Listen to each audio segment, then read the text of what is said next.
ever done anything really stupid with money? If you have, that makes you over 12.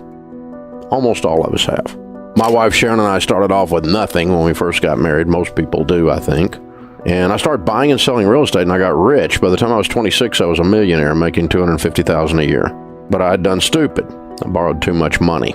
Bank got sold to another bank, and some guy in another city looked down and said, there's a kid 26 years old, owes us millions of dollars. Let's limit this relationship, which is banker talk for ruin his life. They called our notes, and we spent the next 2.5 years of our life losing everything we owned. We were sued, we were foreclosed on, and finally we were bankrupt. I do everything backwards when I was becoming wealthy. So, 28 years old with a brand new baby, a toddler, and a marriage hanging on by a thread, we got the opportunity to start from zero again. Only I had to figure out how money works. Not what your broke brother-in-law's opinion is, how money really works. And I talked to old rich people. I didn't want to talk to young rich people. I'd been him. I didn't want his opinion. In business, we study successful people in a certain area, and then we emulate or copy what they're doing in order to have the same success they've had. It's called best practices. It's why you hire a personal trainer. They have abs and you have a keg. They know something you don't know. They do something you don't do. And so we learn from someone that knows something we don't know because they've actually done it, not have a theory about it. See, I don't really care what your theories are about money if you're broke. You're just arrogant and stupid. You live in your mother's basement and you write a money blog. Nobody cares what you think. Dave Ramsey doesn't understand the power of credit cards. Oh my God. Really, after 30 years, you're still writing that stuff? You've got to be kidding me. So we learned how to handle money. And we learned that money really is fairly simple. It's just hard to do. There's only about 4 or 5 things you got to do to win. You have to live on less than you make. You need to live on a plan, a written budget. You need to get out of debt, because when you don't have any payments, you have money. Your most powerful wealth building tool is your income. You've got to learn to save and invest. And you can't do that when you're in debt, don't have a plan, and don't live on less than you make. You know why people don't put money in their 401k and their Roth IRAs? Because they don't have any money, because it's all going out the door in stupid butt car payments, and Sally Mae's got her own bedroom at your house because she's lived there for so long. This is pretty simple stuff, guys. It may be primitive, it may be easy to understand, but it is very hard to do because it has everything to do with you changing your heart and the way you function and the way you live your life, and you live like no one else so that later you can live and give like no one else, because that's the last one. There's a high correlation in all of our data between people who win with money and those that are generous. Generosity is a key element in people who end up winning with money. And it's pretty simple. It's because generous people are attractive, selfish people aren't. They're ugly. Attractive people seem to get more opportunities in life. Would you agree? We all want to help someone who's attractive. I'm not talking about physically attractive, but they're likable. The person that holds the door for you versus the one that cusses you for doing it. The one that helps you pick up your groceries when they're rolling around the parking lot because the bottom fell out of your bag. That's a generous person. They might be a person who gives you some money because you're broke. You don't have money for food, or you're going through a hard time and they help you out. There's a high correlation between generosity and financial success. And it's not that financial success allows people to be generous. It's that generosity causes people to be people that are lovable, likable, more than selfish people. And they have a tendency to prosper. It's a pretty easy formula, really, if you think about it. And when you're out of debt, hey, Ramsey doesn't understand the power of credit cards. Yeah, I do. I've watched the power of credit cards destroy people's lives for years. I absolutely understand the power of a credit card. And I've watched stupid people write clickbait articles about me and other people saying how to use a credit card, the proper way to use a credit card, and credit cards are good for reward points. Yeah, I've never met a millionaire that said, Dave, you know, I made all my money with airline miles. Dave, those Discover points put me over the top. That was my breakthrough financial moment. Never met a single millionaire, and I've met with thousands of millionaires. Never met one that said that. They all say, I can't believe people fall for credit card debt. I can't believe people continue to use these stupid credit cards. It's like half the population is dying of lung cancer, and everybody's standing around going, well, I guess cigarettes kill you. Well, no kidding. Unbelievable. The credit card is the cigarette of the financial world. It used to be cool. Everybody thought it was neat, and people are catching on that it ain't a good idea. Hello. This is not rocket science, people. Live on less than you make. Becky's on Twitter. Do you literally mean beans and rice, or is that an exaggeration to make a point? Becky, you've got to be kidding me.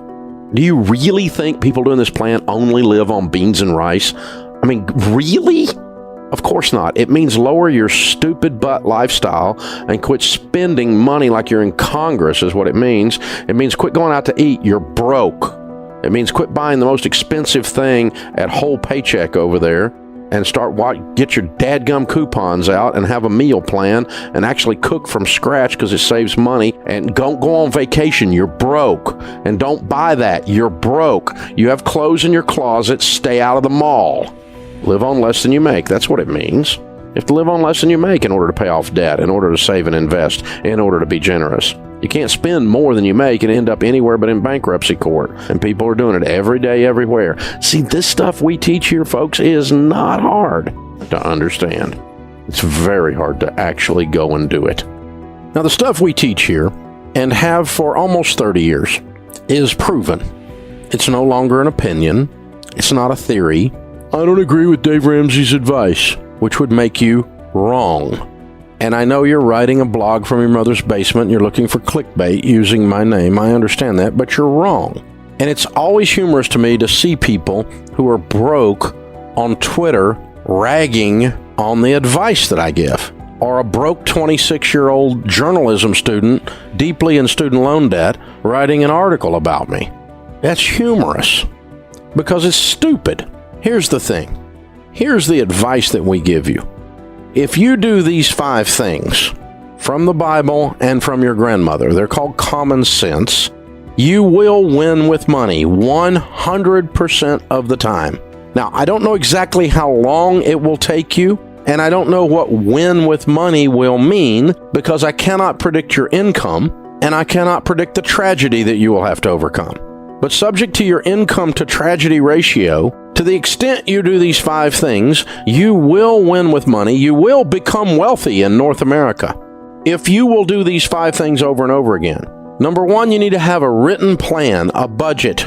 Jesus said, don't build a tower without first counting the cost, lest you get halfway up and you're unable to finish, and all who see you begin to mock you and say, this man began to build and was unable to finish. No one accidentally wins at anything. And you're not the exception. I don't like Dave Ramsey's advice. I don't give a crap. You're wrong. You have to do a written game plan with money or you're going to lose. Second thing is you got to get out of debt. Your most powerful wealth building tool is your income. And when you spend your whole freaking life giving your money to banks who fill up the skyline and have furniture nicer than yours, that makes you stupid. Get out of debt. When you don't have any payments, you know what you've got? Money. Do I care if you get out of debt? Yes, I want you to win. I want you to have a great life. But do I care if you agree with me? No. I don't care if you agree with me. If you don't agree with me about this money stuff, you're what's known as wrong. I've been doing this longer than most of my critics. They were peeing in their diaper while I was doing this stuff. They're wrong.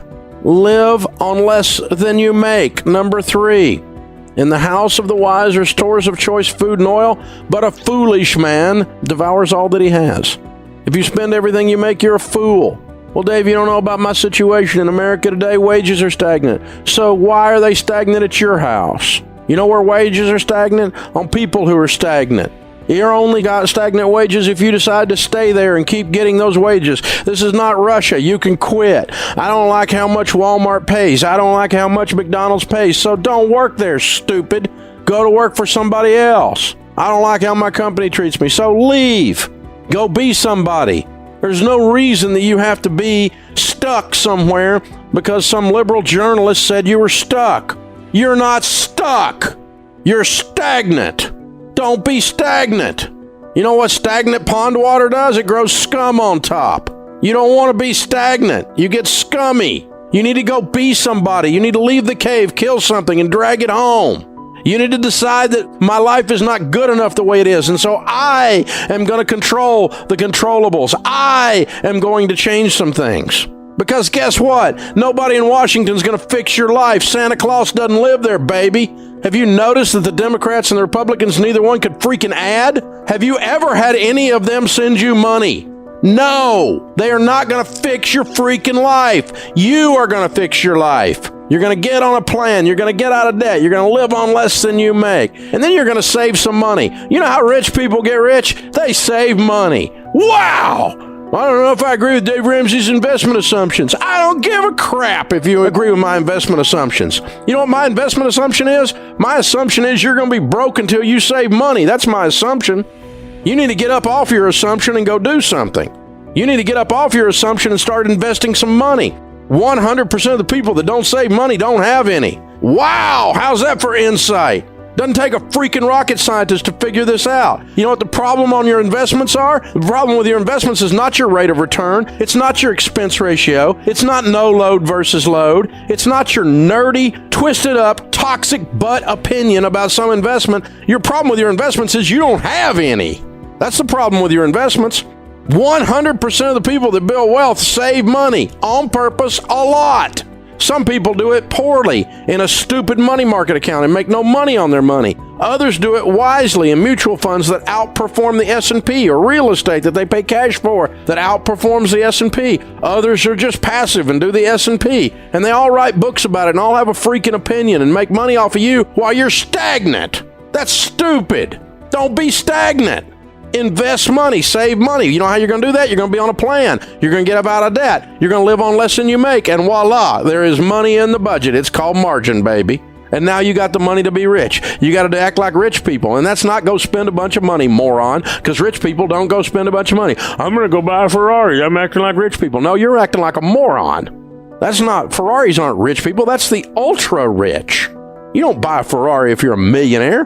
That's that's crazy, you people. I'm going to act rich. I'm going to rip people off. That's just a liberal nonsense. Rich people don't rip people off. They didn't get rich by ripping people off. That's just stupid. Don't be stupid. It makes you look bad. Don't do that. And if you'll get out of debt and you'll invest and you live on less than you make and you have a plan, then you can do the last one. It's the most fun you'll ever have with money.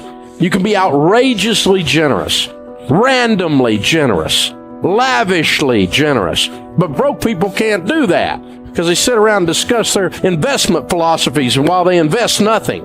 It's like people smoking weed discussing the meaning of life. They ain't getting nothing done. You need to get up off your assumptions and go do something. It's your turn.